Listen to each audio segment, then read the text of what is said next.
Hola, hola queridos amigos, ¿cómo están? Tal como les anuncié los días anteriores, yo me propuse hacer un video, que es este video, hablando de todos los casos de corrupción, los principales casos de corrupción que ha habido desde el regreso a la supuesta democracia. ¿Por qué quiero hacer este video? Porque me parece que los chilenos tenemos una memoria cortoplacista que es tremendamente peligrosa.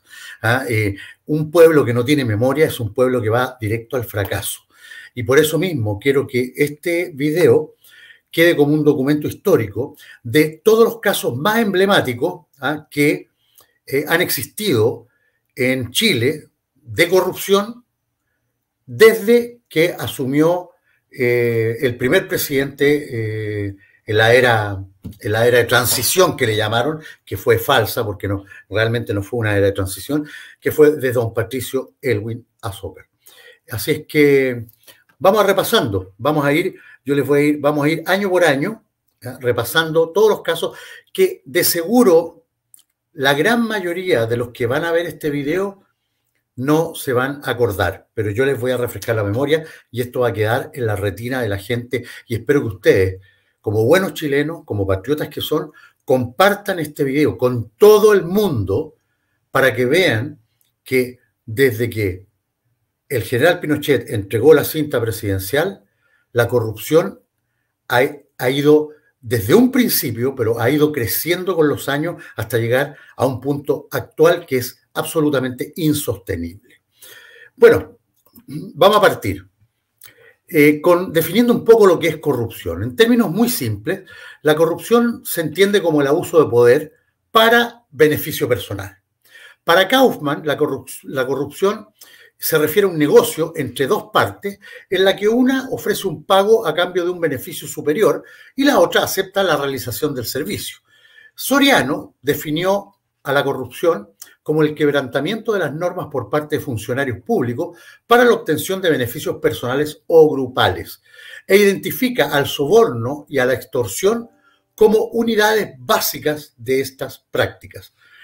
Rose Ackerman también explica la corrupción como un síntoma de mala gestión del Estado, en donde las instituciones se utilizan para el enriquecimiento personal. Y para De la Porta y Vanucci, la corrupción es un fenómeno que puede atacar dos principios fundamentales de la democracia, que son la igualdad de los ciudadanos por sobre las instituciones y la apertura de la toma de decisiones.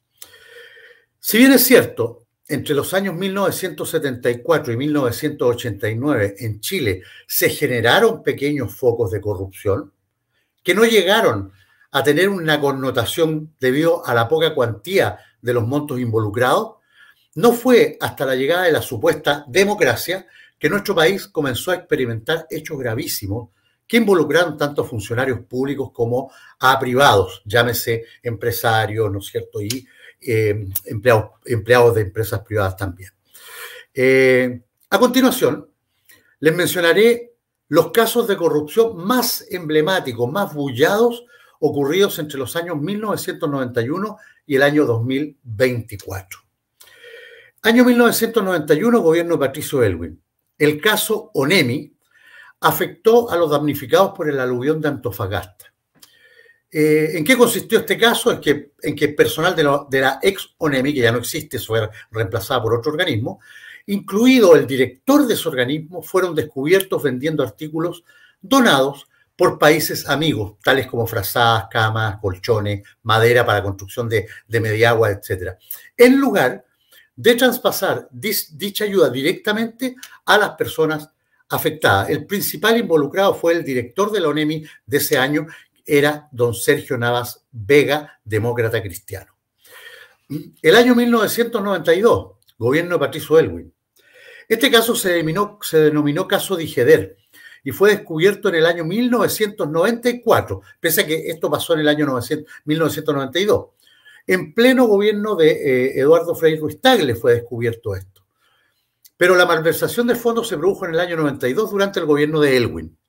La Contraloría General de la República solo estableció la existencia de desórdenes administrativos en los cuales desaparecieron 500 millones de pesos de esa época, del año 1992. O sea, estamos hablando, no sé, de 1.000 millones de ahora, que en ese momento esos 500 millones representaban ni más ni menos que el 5% del presupuesto anual de la Dijeder, los cuales, por supuesto, nunca más aparecieron. El principal implicado en este caso fue Iván Navarro, del Partido Demócrata Cristiano. Año 1993, gobierno de Patricio Aylwin. Este acto de corrupción fue llamado caso RPC y consistió en el pago de 381 millones de pesos por el desmalezado de un terreno de dicha empresa, en circunstancias de que en los años anteriores este gasto jamás había alcanzado los 90 millones. Se especula que estos fondos fueron utilizados principalmente en los gastos de campaña del entonces senador demócrata cristiano Juan Hamilton, pero no hubo responsable que respondiera ante la justicia. Y todo quedó, como en Chile sucede habitualmente, en la nada. Cuarto, año 1997, gobierno de Eduardo Frei Ruiz-Tagle. Se le conoció como el caso Chispas y correspondió a un escándalo bursátil y político que tuvo como protagonistas a la empresa española de energía Endesa y a la empresa chilena Enersys, que entonces fue comprada por la primera, o sea, Enersys fue comprada por Endesa, y a los empresarios y políticos José Jurasek, que era de la UDI, miembro del directorio de Enersys, y Sebastián Piñera, de Renovación Nacional, importante accionista también de la misma por ese entonces, y era senador de la República, Sebastián Piñera. Jurasek y sus ex socios vendieron los títulos de Enersys a Endesa por un monto sobrevalorado, o por un monto mucho mayor del monto que realmente tenían las acciones, en lo que también se conoció como el negocio del siglo, que perjudicaba enormemente a los demás accionistas, o sea, a los accionistas minoritarios. Entre ellos a Piñera, ojo. Sin embargo, Sebastián Piñera utilizó su calidad de senador para obtener por sus acciones más beneficios que los demás accionistas minoritarios. Por este fraude, Jurasek y sus socios fueron multados solo por 75 millones de dólares, en circunstancias que sus ganancias obtenidas por este negocio ascendieron aproximadamente a 400 millones de dólares. Quinto, año 1999, gobierno de Ricardo Lagos Escobar. Ese fue el año del bullado caso Mop-Gate. ¿Qué fue el caso Mop-Gate? Bueno, se descubrió el pago de sobresueldos en dinero en efectivo, entregados en un sobre a 79 funcionarios públicos, se entregaban mensualmente, monto que en total se estimó en 1.260 millones de pesos. 1.260 millones de pesos el año 99, o sea, estamos hablando de 2.000 millones de hoy día. Ese caso estuvo a punto de costarle a Ricardo Lagos una acusación constitucional y eventualmente su posterior destitución, pero a raíz de la iniciativa de Pablo Longueira se unieron los partidos políticos de izquierda y de derecha para salvar la cabeza del presidente Ricardo Lagos y por supuesto que el caso quedó en la nada. Sexto, año 2002, gobierno de Ricardo Lagos nuevamente. En el año 2002, el economista y político Álvaro García Hurtado, del PPD, que entre 1994 y 1998 había sido ministro de Economía y Energía de Eduardo Frei Ruiz-Tagle, dejó su cargo de secretario general de la presidencia de Ricardo Lagos, pasando a desempeñar el cargo de director de empresas. Y entre estos cargos de directorio fue presidente de la aseguradora Le Mans, filial del grupo Inverlink. Durante su presidencia, el conglomerado empresarial se vio involucrado en un escándalo financiero enorme que se conoció como el caso Inverlink y que estalló en el año 2003, producto de un fraude cometido al Banco Central de Chile y a la Corporación de Fomento de la Producción, Corfo. Álvaro García fue juzgado y declarado inocente. Inmediatamente, en agosto de 2004, fue nombrado embajador chileno en Suecia, mecanismo que se utilizó evidentemente para lavar su imagen.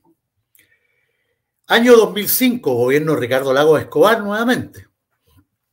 Ese año se produjo uno de los hechos de corrupción más graves en la historia de Chile, el cual afectó a la empresa de ferrocarriles del Estado, EFE, y fue denominado el caso EFE. De acuerdo a Ricardo Lagos, él estaba impulsando un proyecto ferroviario para modernizar la empresa de ferrocarriles del Estado y que comprendería la construcción de 16 nuevas estaciones de trenes entre las regiones de Araucanía y los lagos. Sin embargo, hoy los andenes están en un total abandono. Nunca pasó nada con este proyecto. Del servicio que hipotéticamente se iba a dar, apenas queda un tramo local que une Victoria con Temuco. Nada más. Se invirtió en máquinas reacondicionadas que no eran aptas para el proyecto. ¿Se acuerdan estos trenes, estas locomotoras que se compraron en España que estaban obsoletas? Bueno, esto incluyó una inversión por sobre los 1.100 millones de dólares. 1.100 millones de dólares. Es decir, al cambio de la época era un billón de pesos chilenos, o sea, 832.200 millones de pesos, diluidos en parte en un servicio que alcanzó a operar solo 481 días para luego ser suspendido por severas fallas estructurales. ¿Le recuerda algo el Transantiago también del señor Ricardo Lagos? Bueno. Número 8, año 2006, primer gobierno Michelle Bachelet.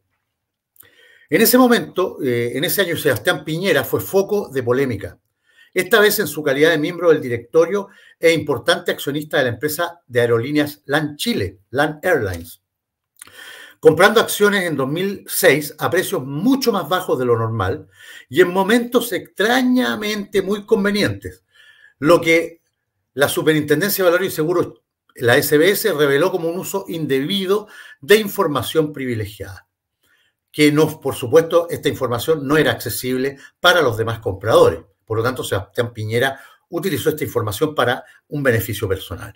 Esta compra hizo que en septiembre de 2009, a meses antes de las elecciones presidenciales del 2009-2010, Piñera apareciera en el informe internacional de corrupción efectuado por el organismo Transparencia Internacional. En 2018, un ex jefe de operaciones de Banchile, Corredores de Bolsa, aseguró tener guardadas 3 horas de grabaciones de la compañía con Piñera relacionadas con este proceso de compra y el regateo de las acciones. Dicha persona aseguró que no revelaría las grabaciones a menos que un juez se lo exigiera. De lo que se ha sabido de los registros, en ellos también aparecen involucrados Julio Ponce Lerú y los hermanos Cueto. Este hecho se conoció como el caso Acciones de LAN Chile. El número 9, años 2008 al 2010, primer gobierno Michelle Bachelet nuevamente.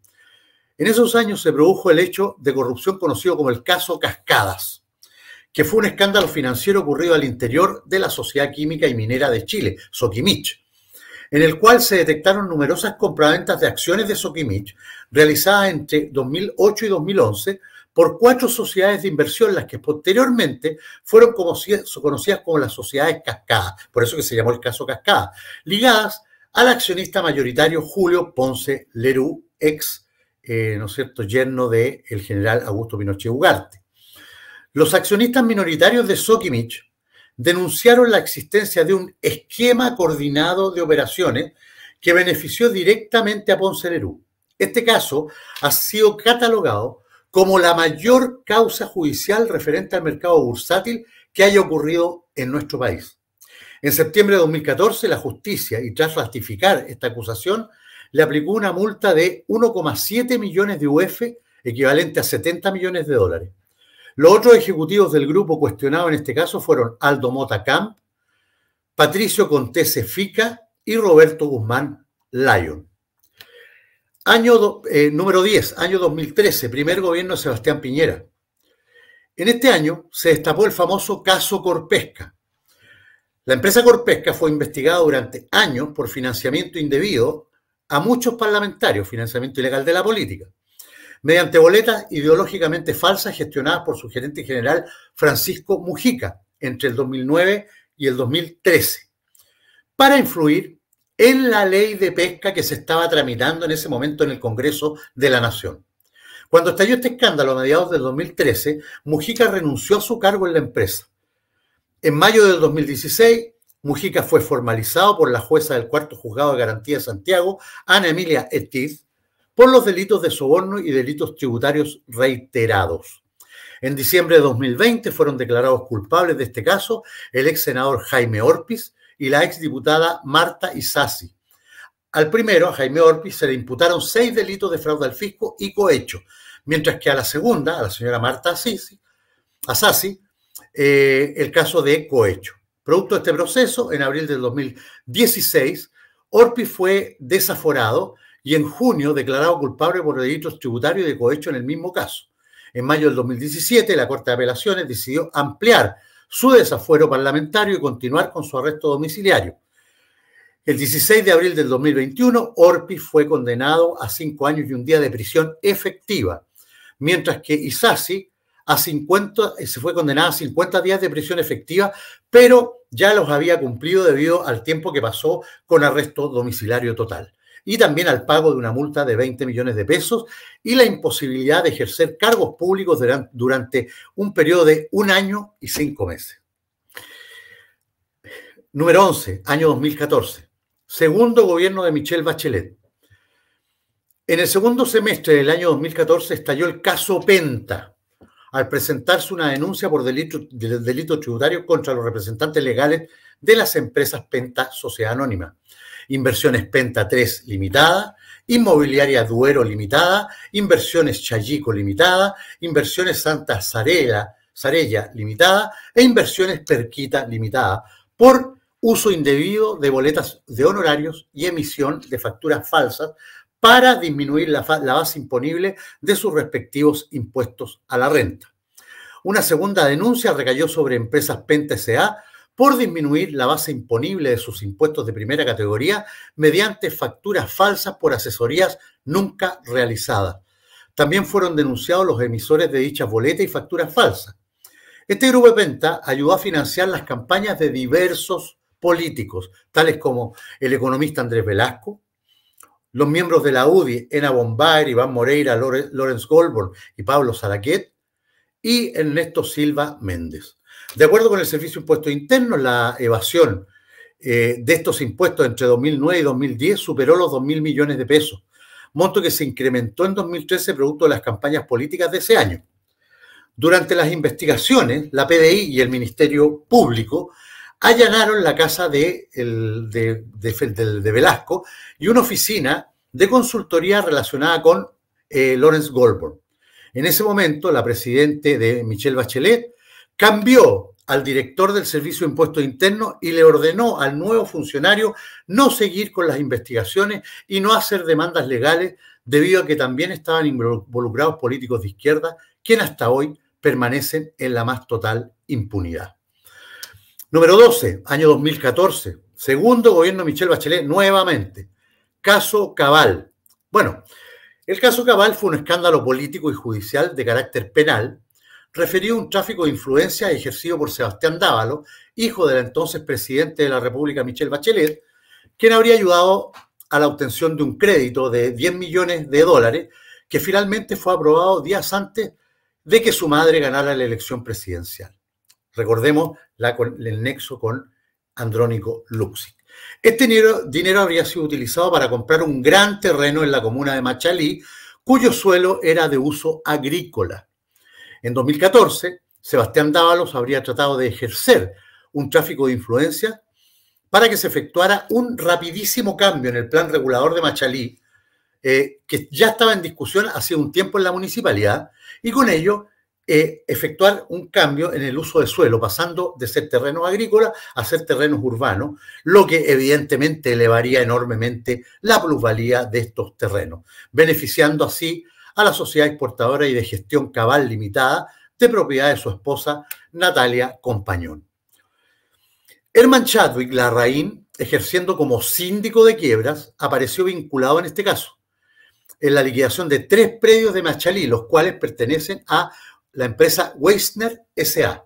y fueron adquiridos por la empresa ligada a Natalia Compañón en 3.500 millones de pesos para luego ser vendidos estos terrenos en 6.500 millones de pesos. O sea, en la pasada, en un poquito tiempo, se ganaron 3.000 millones de pesos esta gente. En marzo del mismo año, el juez de garantía Rancagua condenó a Chadwick Larraín a 3 años y un día de libertad vigilada, además del pago de alrededor de 150 millones de pesos en su calidad de autor del delito reiterado de ventajas indebidas del síndico en grado consumado al haber gestionado el convenio judicial preventivo de la sociedad Weissner S.A., el cual involucró la venta de terreno en Machalí a la empresa Cabal. Además de lo anterior, fue inhabilitado por 8 años para ejercer como síndico. Esta condena fue ratificada en julio del 2014 por la Corte Suprema. Obviamente que ni Sebastián Dávalos ni Natalia Compañón fueron tocados por la justicia. Año 2015, segundo gobierno Michelle Bachelet, seguimos con la señora Bachelet. En agosto de 2015, el diario The Clinic dio a conocer un millonario desfalco mediante el uso de boletas falsas con montos por debajo del valor real o derechamente sin timbrar, que involucró a personal del Ejército de Chile, lo que fue conocido como el caso Milico Gatti. Cuando se dio a conocer el caso, provocó el rechazo absoluto de la ciudadanía y una baja muy importante en la aprobación de las Fuerzas Armadas. Los dineros provenían de la ley reservada al cobre y personal del Ejército se aprovecharon del escaso control por parte de autoridades civiles. El hecho más relevante fue el gasto de 2.000 millones en casinos por parte del cabo Juan Carlos Cruz. Otros actos relacionados fueron estafa al fisco como no pago de impuestos y eliminación ilegal de evidencia. Desde el 2019, el excomandante en jefe del Ejército de Chile, Juan Miguel Fuente Alba, se encuentra procesado y privado de libertad por fraude fiscal y enriquecimiento ilícito durante su mandato, siendo una de las aristas de este caso. Año 2016, continuamos con el segundo gobierno de la señora Bachelet. El año 2016 estalló el denominado Caso Teatro Regional de Rancagua. A fines de dicho año, Marcelo Vidal renunció al cargo de director del Teatro Regional de Rancagua por presiones del alcalde de Rancagua debido a diversas situaciones contables irregulares detectadas mediante una auditoría independiente solicitada por la municipalidad. Esta situación y las denuncias presentadas en el Ministerio Público y en la Contraloría General de la República por el Gobierno Regional de O'Higgins, el exfuncionario Marcelo Vidal, el Consejo de Defensa del Estado y concejales de la zona en contra de la Municipalidad de Rancagua y del Teatro Regional de Rancagua fueron el inicio de un escándalo cuyo principal involucrado y presunto responsable fue el alcalde de Rancagua, Eduardo Soto Romero, quien meses antes había sido reelecto en una elección municipal donde la ciudadanía, o sea, los ciudadanos de Rancagua, se fueron a votar solamente un 20% de la ciudad, del padrón electoral de esa ciudad. O sea, fue reelecto con un mínimo de votos. Una segunda arista de este caso surgió cuando en noviembre del 2017 un reportaje del medio independiente POTQ Magazine reveló presuntos abusos sexuales por parte de un funcionario del Teatro Regional de Rancagua en contra de un artista de la zona. El funcionario había sido reclutado por el Teatro Regional de Rancagua para una serie de talleres dirigidos a niños y adolescentes. Pese a que contaba con la prohibición judicial de trabajar con menores de edad, este señor famoso que, ¿cómo se llama? Lo contrataron para trabajar con niños, siendo que tenía prohibición de trabajar con menores de edad.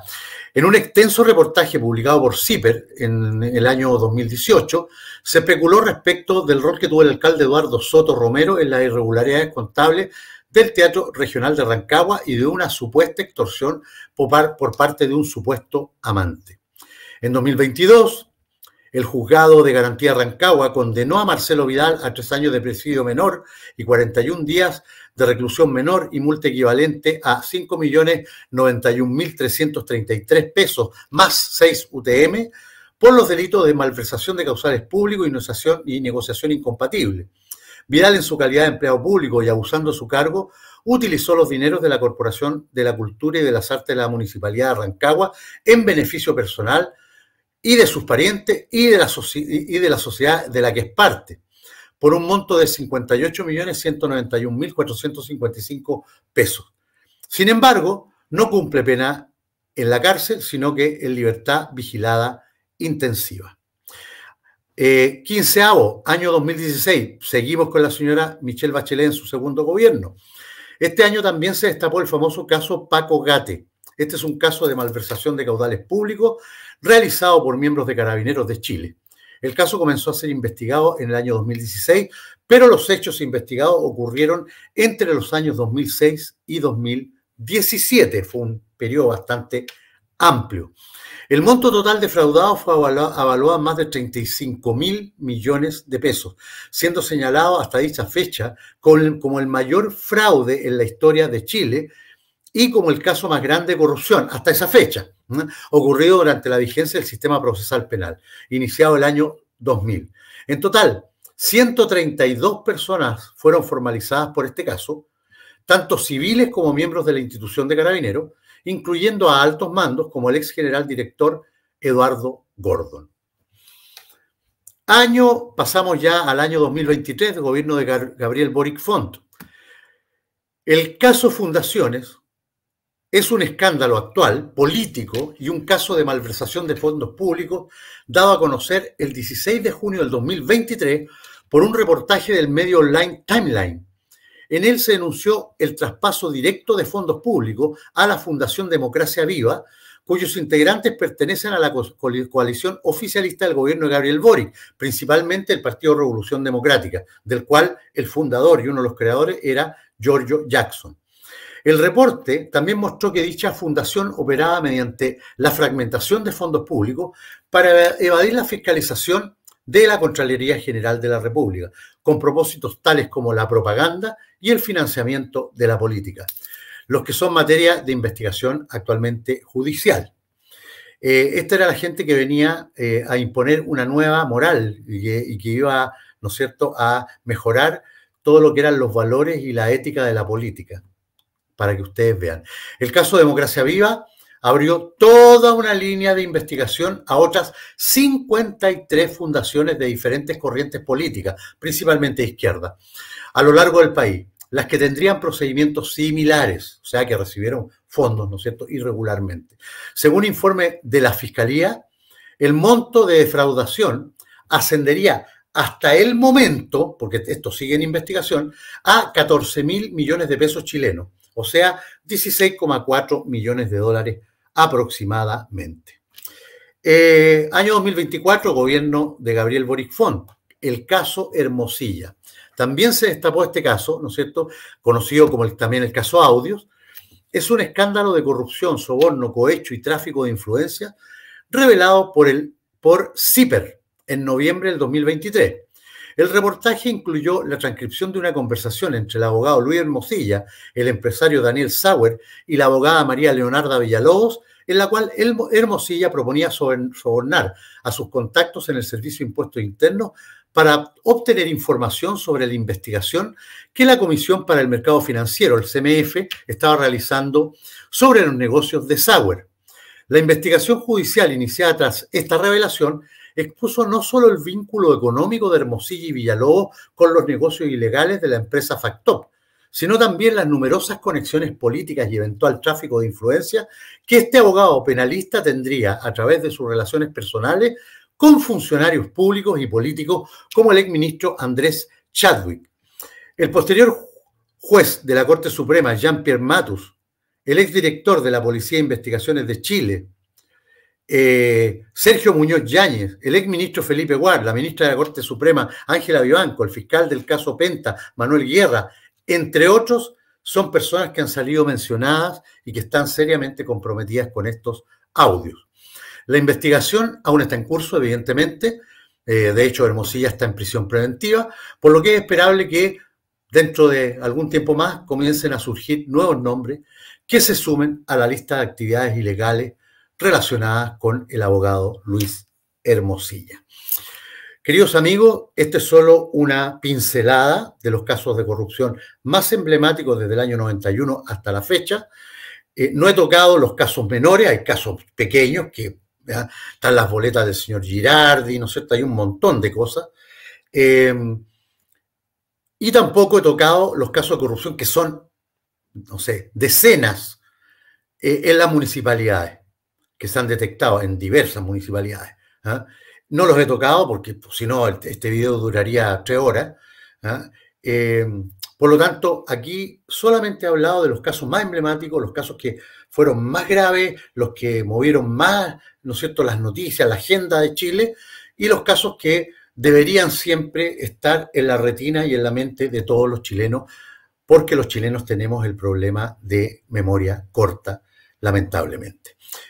Les insisto, este video es un documento histórico. Esto deberían compartirlo con la gente joven, con sus vecinos, con sus amigos, con sus colegas de trabajo, con sus parientes, con sus familiares, porque nunca, nunca a los chilenos se nos deben olvidar estas cosas, porque si no después, imagínense, hoy día, por ejemplo, todo el mundo habla del caso Hermosilla y hablan del caso Hermosilla, el caso Hermosilla, y ya nadie habla del caso Fundaciones, que fue un caso que hasta hace 2 meses atrás era un escándalo nacional. El chileno tiene memoria corta. La única forma de mantener una buena memoria y mantener vivo el recuerdo de estos casos de corrupción para que no se vuelvan a repetir es precisamente refrescando la memoria, y este video tiene ese propósito. Queridos amigos, que estén súper bien. Les mando un gran saludo y los espero hoy día sábado en un programa especial donde vamos a entrevistar a William Jiménez, un exfuncionario del gobierno de Nicolás Maduro, que es un disidente, se arrancó y tiene una información que nos va a entregar, que se las digo, impresionante sobre lo que pasa en Venezuela, cómo actúa el gobierno venezolano, qué participación tuvo Venezuela en la insurrección revolucionaria delincuencial de octubre del 2019, información de primera fuente, porque un funcionario que trabajaba en el gobierno de Nicolás Maduro, o sea, mejor que eso, imposible. Así que los invito hoy sábado a las 8 de la noche en un programa conversando con William Jiménez. Que estén súper bien, queridos amigos. Chao, chao.